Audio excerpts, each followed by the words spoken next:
Welcome to the Mischief Maker broadcast, where chaos, creativity, and common sense collide.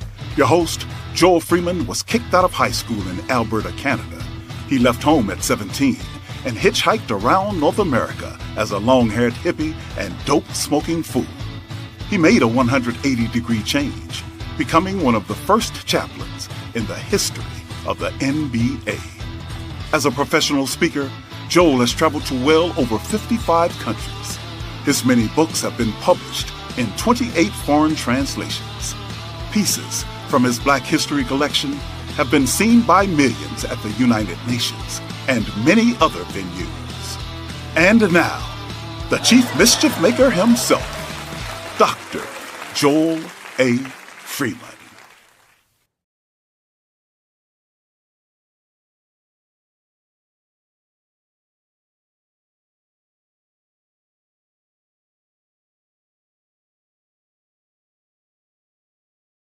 With us, if I could get a screen, I guess that's the next step. We have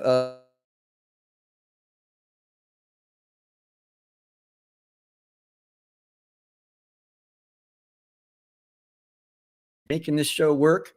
I thank the voice, Hernt Veal. He's the voice that you heard in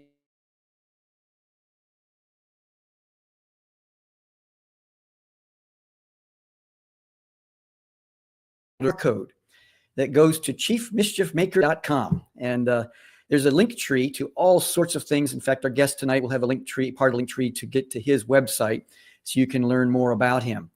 Brian Molitor has been, oh my goodness, we've been knowing each other for decades. And he's a dear friend, a mentor, a leader of leaders. He lives up in Michigan and has a pond. I've seen it. He does scuba diving in his pond, and he just has a lot of things going on in his life. And he has some books that our subject of our topic tonight is called Empty the Library Within.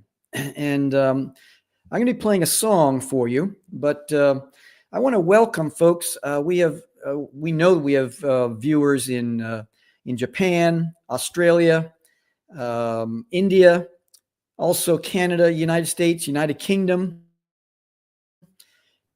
In fact, if you're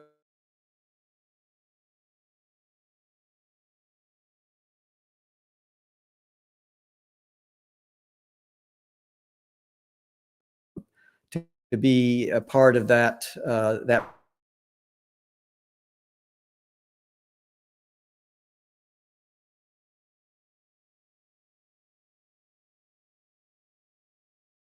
tonight, I want to know if you can take us to Baby Joel. Hey guys, Baby Joel here. Guess what? The older version of me told a joke over a Zoom meeting last week, but nobody laughed. Turns out, he's not remotely funny.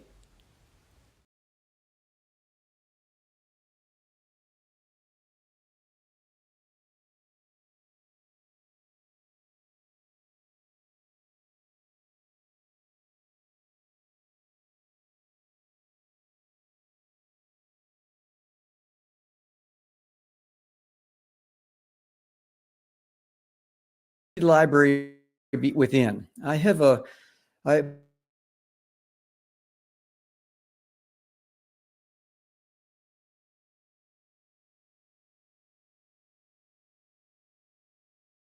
play tonight is a song called Empty, song for my album.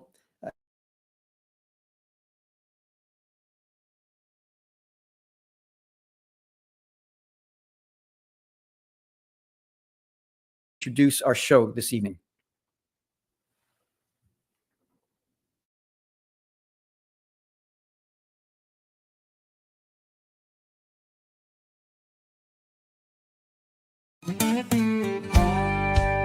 Start singing it.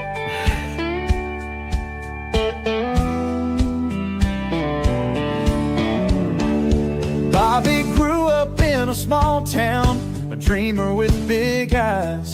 Joined the Air Force, saw the world from unfriendly skies. He was curious, studied hard, read books of every kind, amassed a wealth of knowledge, but kept it all confined. In lands far and wide, in the vigor of his youth, life hit Bobby hard and he remained aloof. He kept quiet about his stories from K to gray. Late in life he opened up, as Bobby would like to say. Unpack your inner library, next generation needs to know.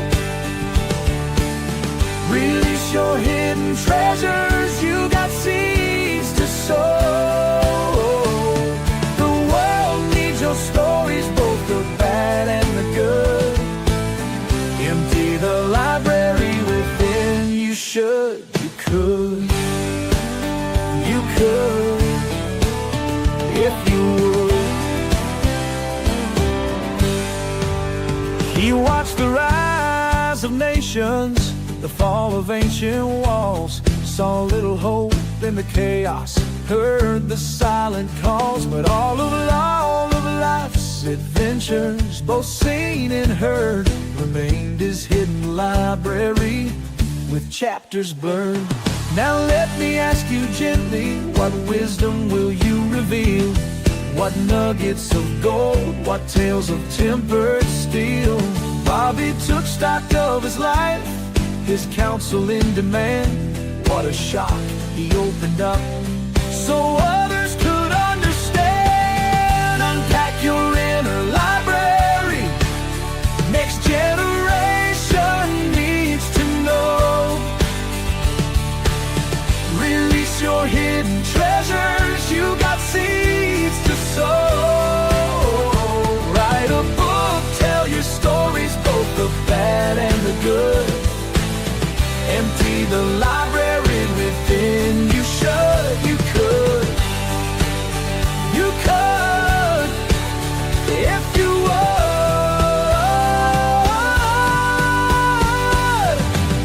So take a look inside, I hope you'll agree to use all types of media for the world to hear and see. Pass on your godly wisdom, leave a legacy. Don't wait for life's conclusion to share what you've amassed. Each day's a new chapter, don't let the moment pass. Your journey holds the answers to questions yet unasked. Step outside your comfort zone, leave a legacy that lasts. Empty the library within, you should, you could if you would. If you would.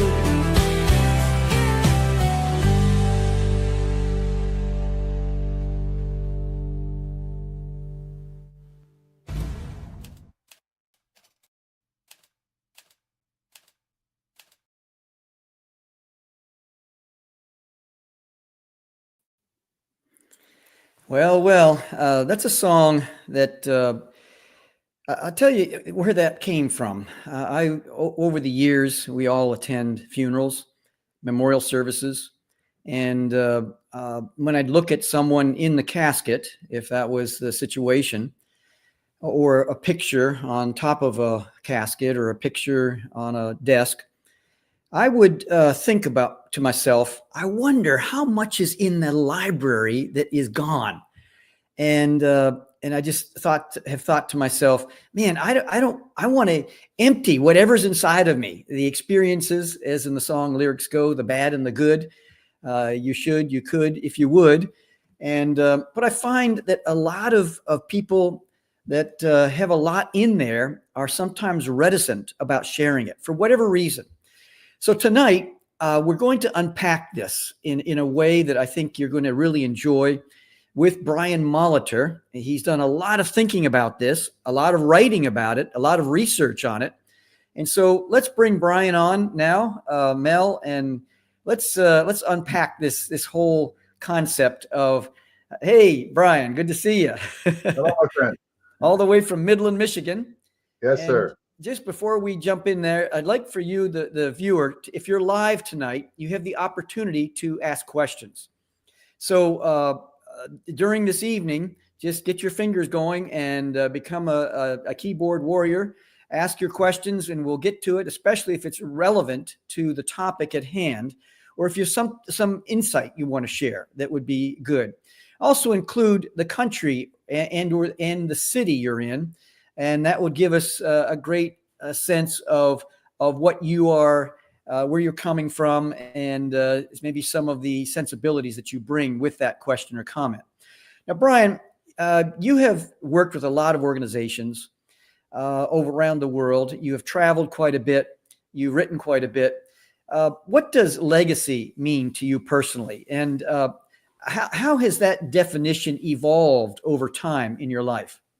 Yeah, I've done a lot of study about legacy, and a couple things I realized. Okay, number one, everyone leaves a legacy. Every man and woman on the face of the earth through time has left a legacy. And we go, oh wait, I didn't leave a legacy. I didn't leave $10 million to my children or a mansion or whatever. Legacy, our legacy consists of what we do day to day with, I call it our ABCs, our attitudes, behaviors, communications, and decisions. And it is the sum total of those things that is left to the next generation. So as everyone leaves a legacy, so too, everyone receives an inheritance. So we've received whatever we were given, hair color, eye color, basic body types, and so on. Those were the physical things. But what we were taught, what we observed from parents and grandparents and neighbors and coaches and so on, the attitudes they showed, the behaviors, the communications, the decisions, that became our inheritance. And then we turn that around and it becomes how we deal with those things becomes our legacy. So it is absolutely profound to think that what I do on a daily basis, not my best day and not my worst day, but on a daily basis, it is the legacy that I leave to those around me. Now, can you remember a moment in your life when you realized the importance of passing something down, to the next generation, whether it's your values or stories, traditions, memories, accomplishments, failures, whatever it might be? Yeah, absolutely. My oldest son was around 10 at the time. I was an international business consultant, and I'm tearing all over the world, and I'm solving everybody's problems. And I hit the wall. I went through a burnout period where, I wasn't eating right, sleeping right, drinking right, and was gone all the time. Travel, airplanes. When the people at the airplane places know you by name, that's a problem. And I had to lay low for a while. And as I did, I observed my oldest son and my next son, and was just struck with the fact that, man, every day that I'm out tearing around the world solving everybody else's problems, I'm not really doing a great job raising these young guys to be eventually godly characters, men of integrity, and so on. And so that was the moment where things really changed. And I began to study the concepts. I began to study, what did other cultures do, historical and in today's world, to leave a legacy, to help the next generation grow into manhood, into womanhood, and so on. And so I really became consumed with these concepts. And I'm very glad I did, because, and one thing I'll say to anybody out there that's hearing us going, oh man, legacy, it's never too late. It's never too late to begin to empty out, as your song said, everything that's in there. It's never too late to reconnect with people. It's never too late to begin to change the legacy that we leave. We have a question from Connor Waltz. Thanks for joining the program this evening.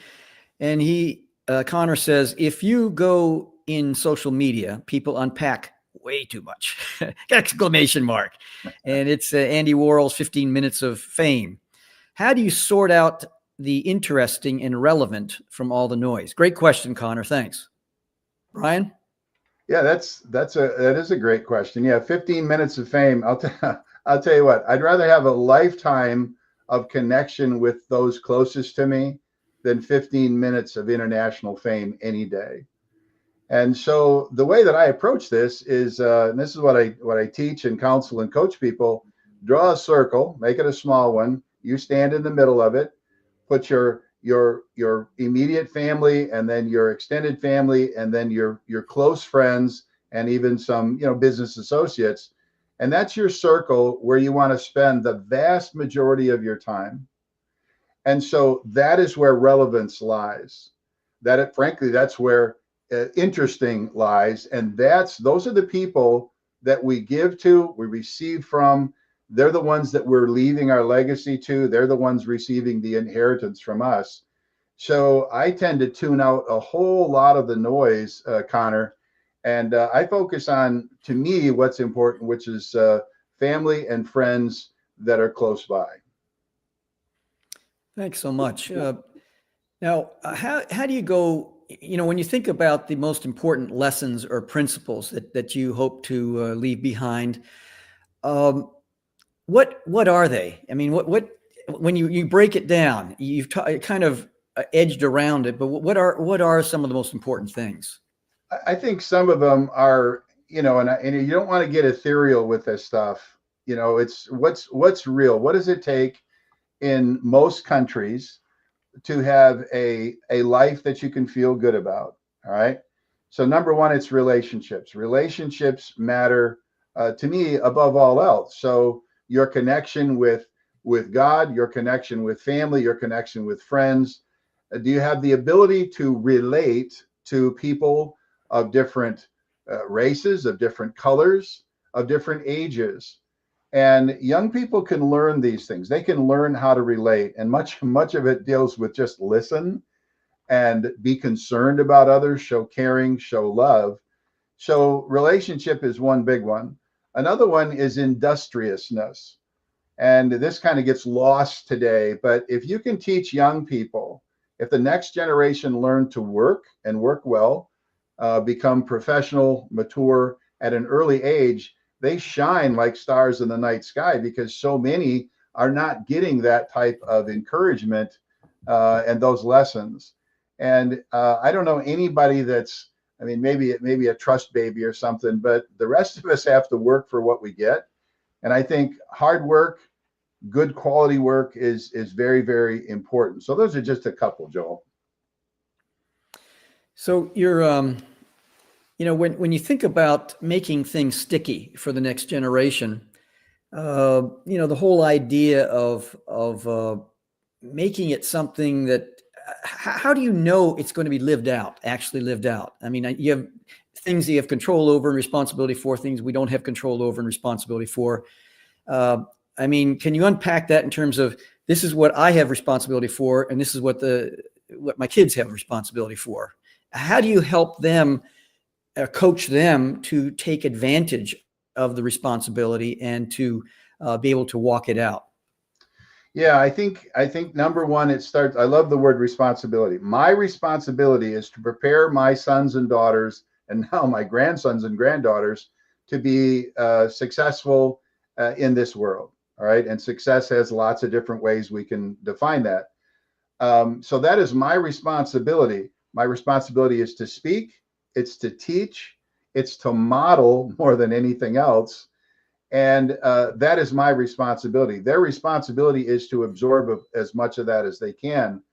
Now, what we have to remember, Joel, is that this approach changes, because when Timmy and Tommy are little and they're crawling around, or they're toddling around, or they're walking around, there's a whole lot of just telling, don't do that, do that, because we're literally just trying to keep them safe. We're trying to protect them. All right. When they get into their early teen years, if you have mentors, parents, grandparents, foster parents, adopted parents, etc., that don't shift and move from telling to selling.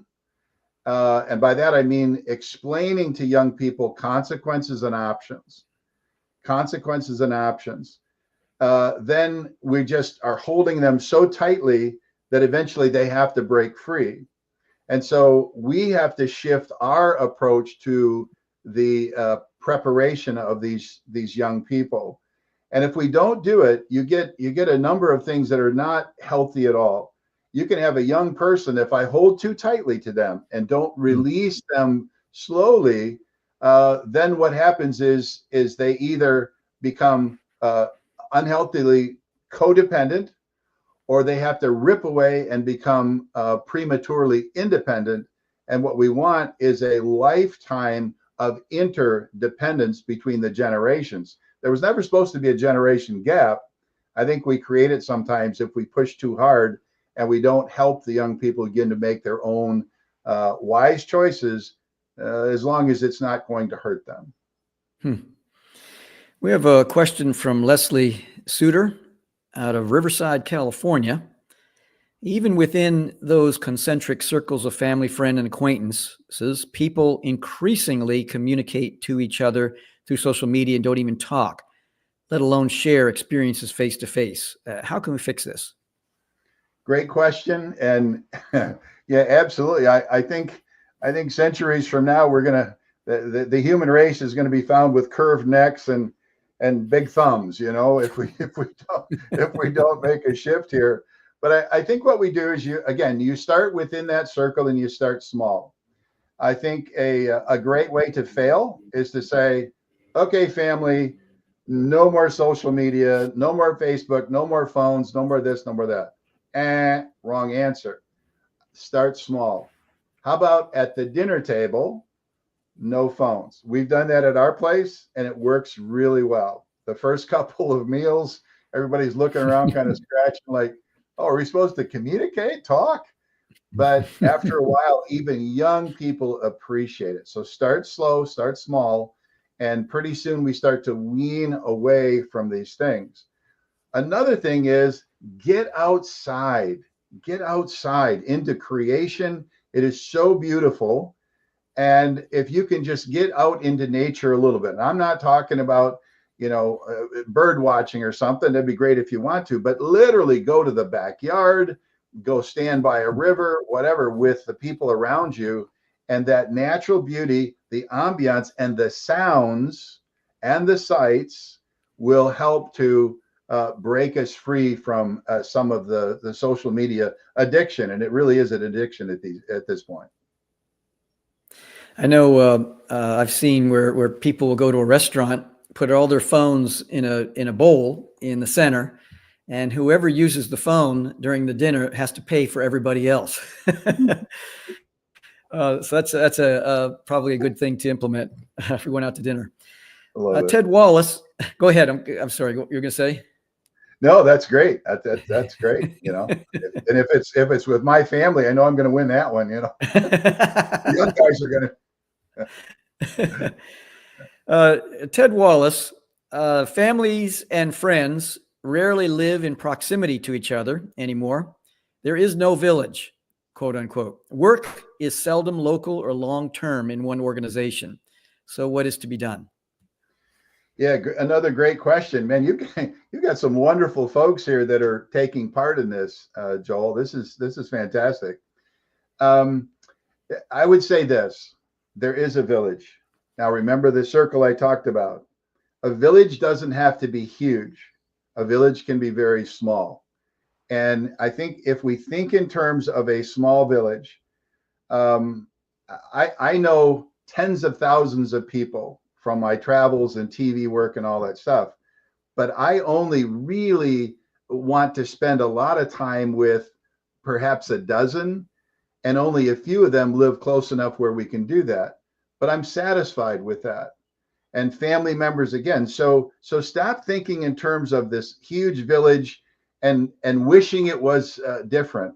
Create your own village right now. Make it small. Start small. You need a couple of people that you can trust and you can communicate with, a couple of family members that you can connect with. And and sometimes, now this gets back to the previous thing, but if you have to get on a social media platform to have face-to-face contact with an old friend or a family member, I think that's better than isolation. So let's create a smaller village. Let's redefine village and make it a little bit smaller, and just go into the depths of relationship with people.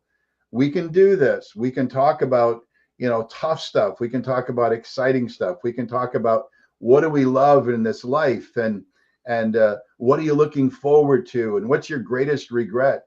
And these are the kinds of things that we can talk about that will create deeper relationships, deeper friendships. And frankly, it goes back to your song, Joel, where those types of things, when they're shared, we are spilling out of the library within.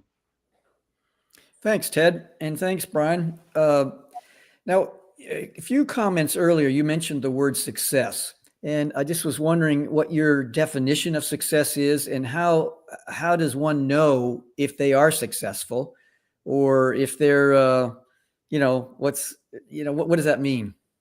Yeah. 10 people will give you 10 different answers. And mine, it's money is part of it, which is where we go all the time. Oh, money. No. Enough money that I don't stress at night, that I can sleep at night, that my bills are paid, and I got a little left over that I can bless other people with. Okay, there's the money part.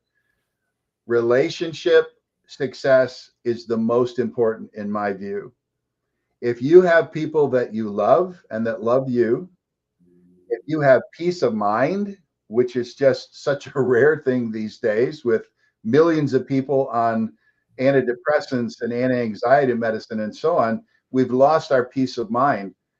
And the joy of life, the simple, beautiful joy of life, enjoying a pet, enjoying a grandchild, a child, enjoying a spouse, sharing a cup of coffee with a friend. So if you have enough money to pay your bills and you have a little left over, and you have peace of mind where you're not constantly troubled. Now, you'd be troubled a little bit, but not constantly. And if you can find the joy that this life, it's all around us, but we have to find it. We have to shut out that noise that we talked about earlier, and we can find that joy. That to me is the ultimate of success. And if you're doing that, you go back to money. If you can do something that you truly love and enjoy, I know, Joel, you do things that you love. I've done organizational consulting and different things where I'm helping people, and I absolutely have loved it. And so I think these are those types of things that we can shoot for. And boy, if you get confused on this, and all of a sudden I got to have 50 million, and I got to have the fancy car and the bigger house and so on. I know a lot of people that have those things that I would not call successful, because they have no peace of mind, they have no joy, and their relationships are broken. We're going to come back. We're near the top of the hour here, and Tina, we're going to pick up with you just after the break. But we have a sponsor. It's called Rosetta Universe. Got a little swag on. And so, Mel, if we could play that piece from Rosetta Universe, I believe.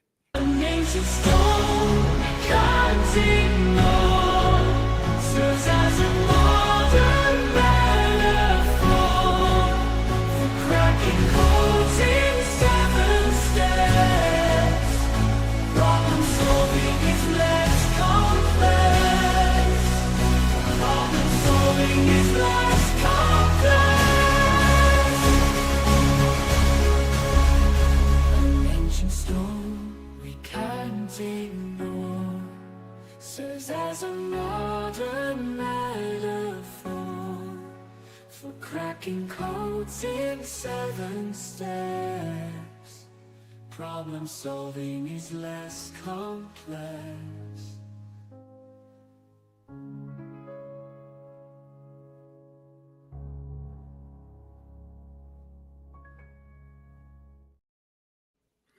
That's a little jingle I wrote and produced about 6 months ago, I guess. And the Rosetta Universe is it's an initiative that is all about taking this ancient artifact, the Rosetta Stone, and transforming it into a modern metaphor for problem solving and critical thinking. And what I've done is I've developed 7 steps for problem solving, and in about 8 to 10 different categories of problems: financial problems, race relation problems, interpersonal problems, mechanical problems, technical problems, and so on. And developing a 5,000, we're in the process of raising the funds to develop a 5,000 square foot traveling exhibit that will travel all around North America with 4 zones. The first zone is all about the history of Napoleon, the Rosetta Stone, ancient Egyptian secrets, hieroglyphics, cracking of codes. The second zone is all about the cracking of codes, the enigma, third base coach in American baseball, Navajo code talkers, the smoke signals. The third zone is about language and culture, how the two connect and sometimes collide. A very fascinating quadrant in the Rosetta Stone traveling exhibit. Then finally, the final zone is all about cracking the code to problem solving. Once the template is done for North America, we'll then create 2 more for China, 1 for Southeast Asia, 1 for Europe, and another one that will travel around to various cities around the country, like Moscow, Sydney, Tel Aviv, Rio de Janeiro, Joburg. And after 7 years, 5 months at each venue, each one will be donated to a different part of the world to help with tourism and jobs. And then also using those 7 points of problem solving, we're going to raise up a group of solutionists from each region of the world who will identify the top 25 problems of that region of the world and go about solving them. And to help the government, to help the religious community, to help the different corporations, anyone and everyone will be encouraged by this process. So if you go to chiefmischiefmaker.com, the code above my shoulder at the top, I think it's number 2 on the link tree. Click on that and learn more about that particular project and just see how you can get involved in some way. Now, we have a question, or I guess it was an LOL, laughing out loud, Brian. I think it had to do with Tina Treadle. Tina said, I can't think of more than 2 people who I would want in my circle. What's wrong with me? LOL. So, Brian, do you want to step on that one? Absolutely. Do you want to talk about that? I'll give Tina. Here's a one-word answer. Nothing. There's nothing wrong with you. Listen, life is tough. Life is full of hurt, harm, betrayals, abandonment, all kinds of things. Our hearts get broken. Our minds are stressed, and so on. And it deals with people. If you've got 2 people you want in your circle, I would consider myself very, very fortunate. I think you're doing great. And it's not, remember the village could be here, village can be here. I think if you've got 2 people you want in your circle and they're willing to join you, there's absolutely nothing wrong with you, dear. You're in good shape. So I would go deep with those 2 people. I would literally commit to one another to, let's live with depth. Let's talk about important things. And yeah, I mean, we can get a little political here if we want, and the weather's fine, but what's going on in your world? Tell me about your library. What can you share with me that you would like to either get off your chest or you think might benefit me? So it's not the number of people. I can't think of more disturbing places to be than in a huge crowd of people where I don't know anybody. I don't care if they're in my circle. So Tina, I think you're blessed with the 2. So you be a blessing to them, and you'll have a great trio. And Tina, also, if I could hitchhike off that, Brian, is it takes a lot of energy to have a friend, a close friend, and you're actually very fortunate if you have one. And to have two that would be within that circle as a close friend, there's not a whole lot left over for anybody else. There's just family, friends. It takes a lot. Now you can have many acquaintances and so on, and coworkers and so on. They say that I can't remember. It was Donald Joy wrote a book once called Bonding, and another one called Rebonding. And he talked about who is holding your trampoline. And he said in each corner, you have to have certain individuals, like your family, close friends, acquaintances, and then people that are kind of on the periphery.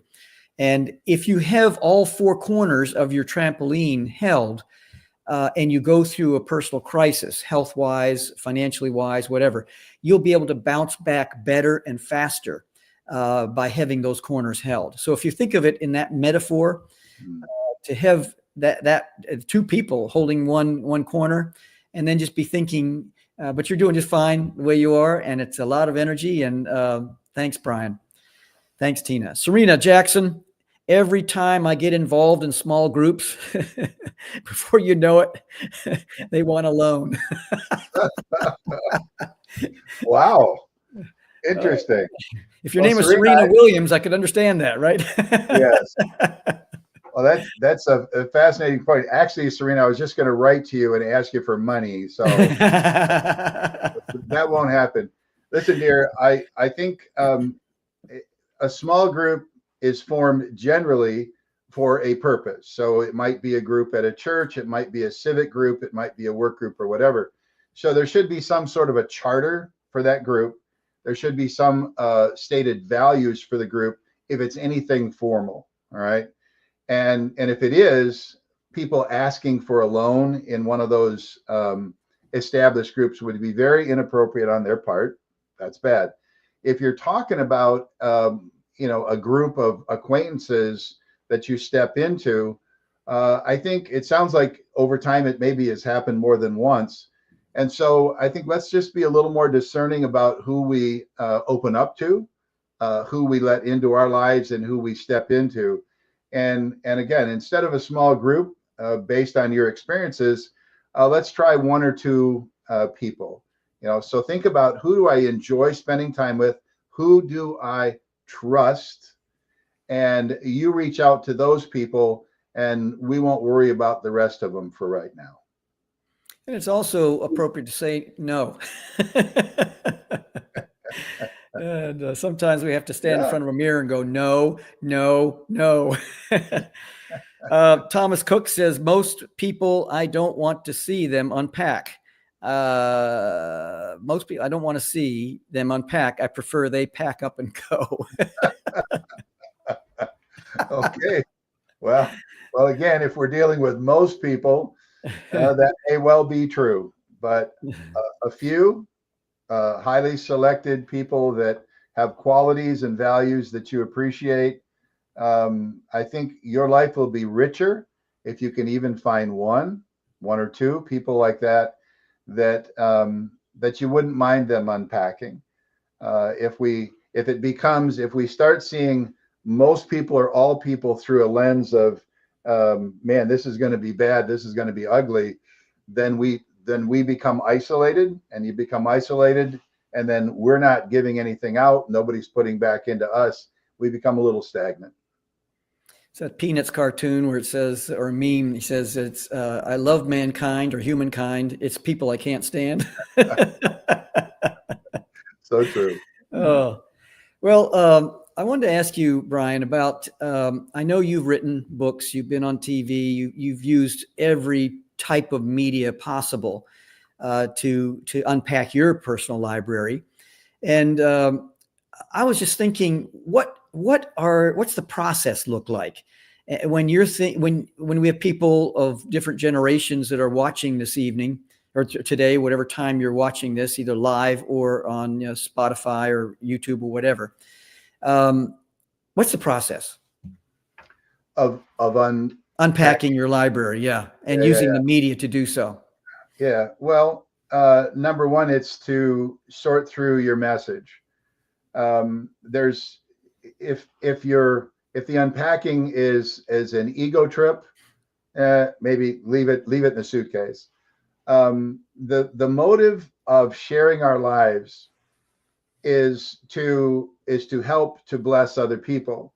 So if that's the motive, then the method has to be gracefully honest. We have to be gracefully honest.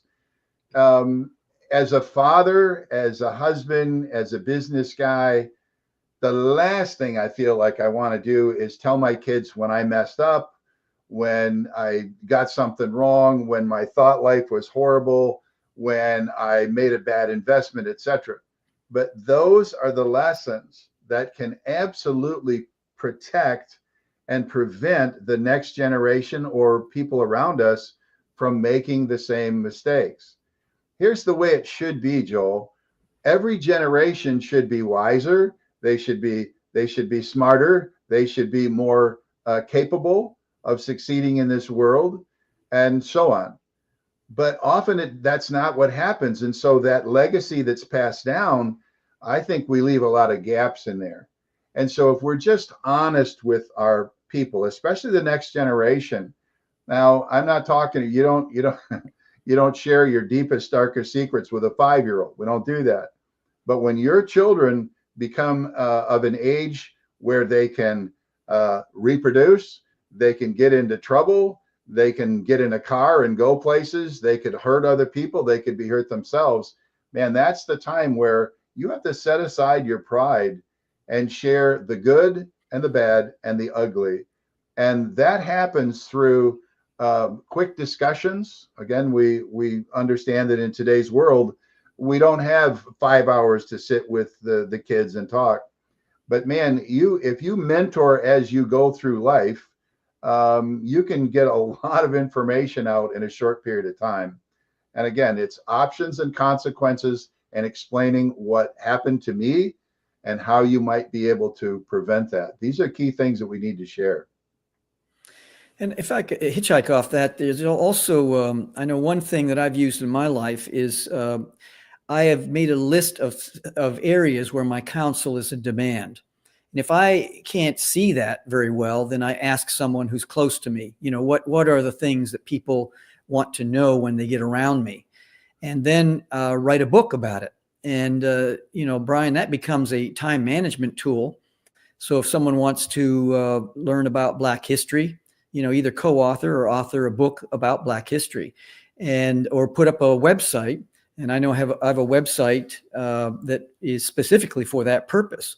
When someone calls, I am very kind, 90 seconds, 2 minutes, 3 minutes. And then I say, you know what? Why don't you go to the website? Here's the website, truthcentrism.com. Read that. It'll take a couple hours or so, maybe. And then call me back and let's drill down with specificity. Now that becomes, first of all, my crap detector in terms of, are they really serious? Because I could spend 2 hours with this person and they really weren't serious all the time. Number two, it becomes also a time management tool so that many times I don't get a call back. So they probably didn't go, or they went, they got sufficient information from there, and we could keep it moving. So that's just some ideas in terms of passing the legacy on to someone that is an acquaintance who's calling or is just out of the woodwork somewhere. Brian, when it comes to passing the baton, we have this imagery of, let's say, someone who's a runner. They have to learn in a relay race how to pass the baton, but then also the person receiving the baton has to keep their focus forward, at the same time put their proper hand back to receive the baton that's being passed. So there's expertise on both sides. So I was just thinking in terms of people, the younger generation who are watching this, what do you think the younger generation often misunderstands or overlooks about the wisdom of those who came before them? Well, I think there's so many inputs that come at them, again, through primarily social media, from classmates at school and so on. Everybody's got an opinion. And when we get a little snow on our chin or on the roof, they're old, they don't know anything. That's stereotypical. Here's how I've overcome that in my world. When a young person gets past 10, 12, certainly into the teen years, I would never sit them down and go, now pay attention, listen here. No. Here's how I start. I say, tell me your vision for your life. What is a great life look like for you? And man, it's like, sometimes it's like, I don't know. Okay, great. But you got them started. Now they begin to think about that. But after about the third time I ask that, somebody will say, well, I want to go be an athlete here. I go, okay, well, what would it take for you to be a successful athlete?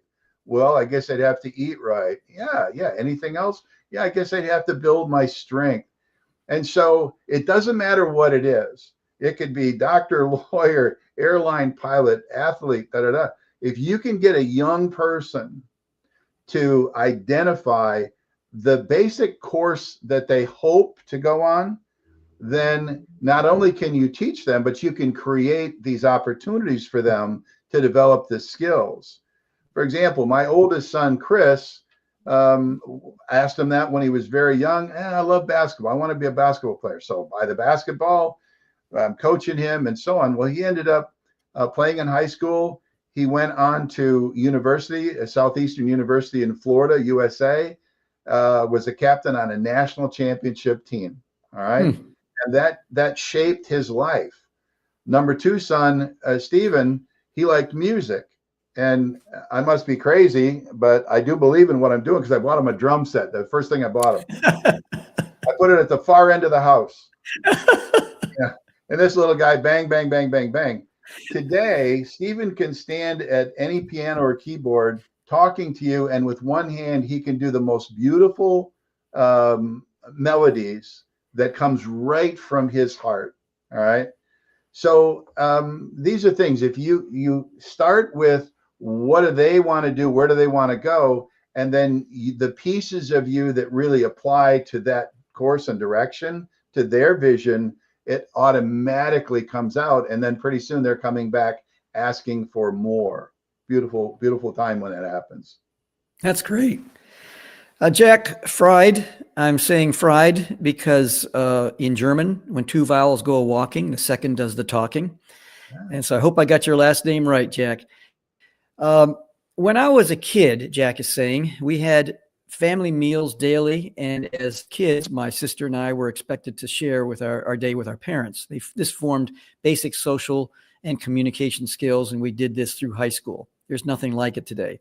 That's a comment, but do you want to respond to that? Yeah, I think there are things like it today.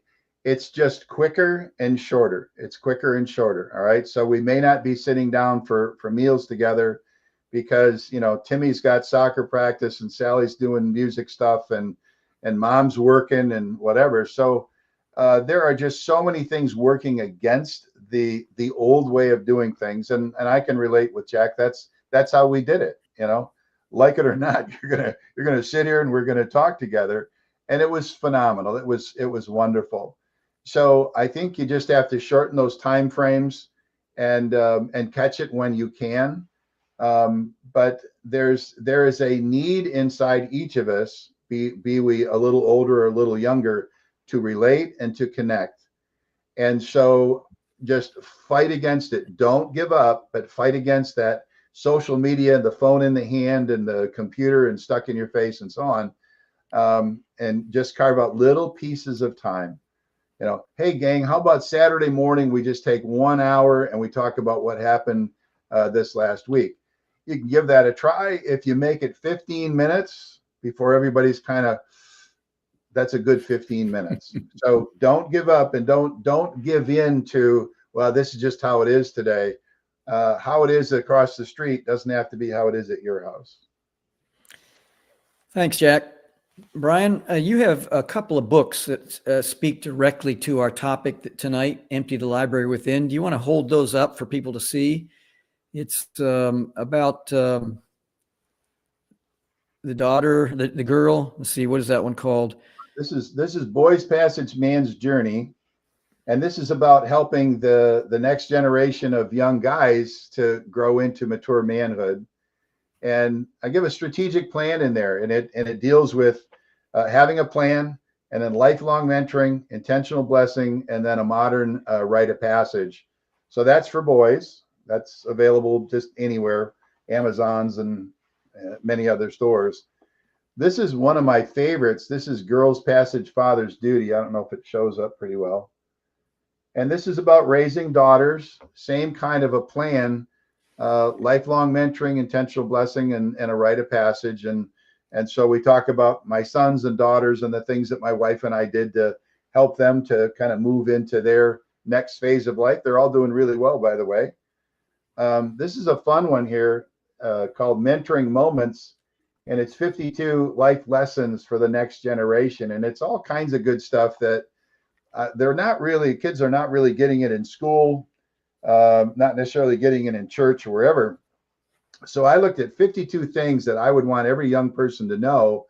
And it's things like negotiating for a purchase. And these are really short. I mean, 1 hour a week with a young person in a year, they are so much better prepared. One of the fun topics in there is everyone has a name. And I would go with my kids to a store and have them make a small purchase, toothpaste or whatever, and always encourage them to call that person by name if there's a name tag, because they're not just here to wait on you. That's a person with a story, a life, things that matter to them. So there's 52 things in there. And then this one, I know I hadn't told you about this one, but this is called The Guardian Lion. It's a novel. I did a research for months on Africa, and this is a story of a family of lions and what they go through. A lot of analogies in there. So yeah, those are kind of fun. That's wonderful. In the last few minutes we have together, your website is what? Well, there's a couple of them. There's Molitor International. That's MOLITOR international.com. That's kind of our corporate stuff. And then there's Malachi Global Foundation. Malachi Global will do it too. MalachiGlobal.org. And that's more the stuff we do for the next generation. And there's even one other one called Malachi Global Productions.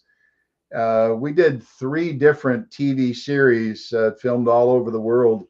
And it was all about this stuff, connecting the generations and encouraging people to spend time together. And so we're in Puerto Rico catching giant tarpon, and we're in we're in Australia dodging giant crocodiles and things like that. So that's kind of fun. Some of those things, my show is called TV number 4 Dads, and there's a number of the episodes that are just on YouTube for free. So if anybody wants to see some of those, TV 4 Dads.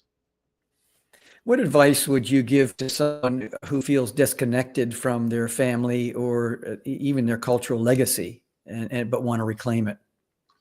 Yeah, it starts with humility. Often when there's a separation, there's been a conflict, there's been a break of relationships, and so be very honest with yourself. Did you contribute to that break? And if you did, lead with an apology. All right, lead with an apology. But I also know many people that there's a break and that individual had nothing to do with it. Mom or dad, they didn't have it together and they hurt you. Brother, sister, things like that, they hurt you. They weren't fair with you and so on. And so in some of those instances, if there's nothing you did wrong, if you tried to reach out and you're still being rejected, you can pray for them. But then let's create another circle, because none of us should go through life alone. We should not go through life alone. We don't have to do that. But also we don't keep running back into the same wall. And so if you've reached out, you've made peace as much as you can with other family members, then let them come back to you. If you need to apologize, let them know that you're open to a reconnection, and then be at peace. That's great. I know in this crazy world we live in, how can the younger generation discern what traditional values are relevant and worth preserving? Well, they can't discern it unless they see it and experience it. All right. And so if if grandma and grandpa are tearing around in sport cars and skinny jeans and yoga classes and all this stuff, and that's what they're living for, as opposed to living to stay connected with the generations, it'll be very difficult. But at whatever point, grandma and grandpa, mom and dad, older brothers, older sisters, aunts and uncles, at whatever point you realize something is being lost here, and I'm going to take responsibility to reconnect the generations to the best of my ability, that's really all it takes. Then we start living it out. We start reaching out. We start mentoring. We start loving people, accepting people for who they are. And there will be a response. A response will come, and it will be a good one over time. Be patient. It's never, ever too late. Thank you. How can people better position themselves to receive and apply the guidance from other people, maybe from the older generation, if you will? Yeah, there just needs to be an openness. There needs to be a humility on the part of the younger generation. And, again, if you're dealing with teenagers, they may not even understand that as a concept. And so that's where we go back to help me understand where you want to go in life, because I've got about 18 years to pour into you, and then you will be off on your own. So that's where that begins. If you're talking about 20-year-olds and even 30-year-olds and whatever, is I would just invite them to be very, very logical. And the logic is, if I can be around somebody that's lived twice what I've lived, and I can be humble enough to ask them questions and not be embarrassed by it, I will learn so much. I will learn things by design and not by default. I will learn things through instruction and not through destruction by me doing the wrong things. And so I think there just needs to be a humility there. And again, a recognition that information is gold. It's just absolutely gold.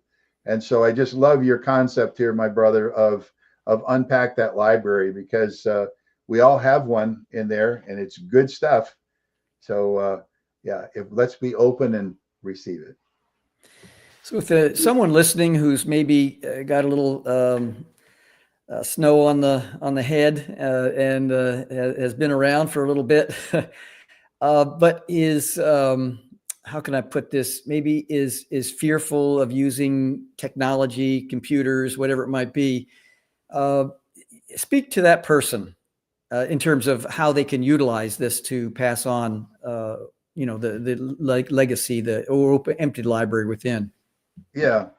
Well, I think again, starting small is the way to go. If you are able to impact one person, maybe there's a kid in the neighborhood that just doesn't have a mom or a dad or is a little bit lost. If there's a distant relative, we had a young nephew that didn't have a good home life, and I spent a lot of time pouring into that one individual. So just remember, it's not about the number. And it's that personal contact where you see the greatest impact. So if you can't get on if you can't grab your iPhone and communicate with 50 people around the world, just try walk next door, make a regular phone call and talk to a grandson, a granddaughter, a niece, a nephew, somebody that needs someone to listen and someone to love. Don't worry about the technology. And don't worry about the numbers, man. If you can pull one out of the fire, if you can keep one young person from banging into a wall, you've done a marvelous thing with your life. Thank you, Brian Molitor. People listening, watching, please go to the link tree above, mischiefmaker.com, and then we'll hook you up with Brian if you want more information from him. But as it stands right now, that's all, folks. You have just experienced another episode of the Mischief Maker broadcast. Hit the subscribe button.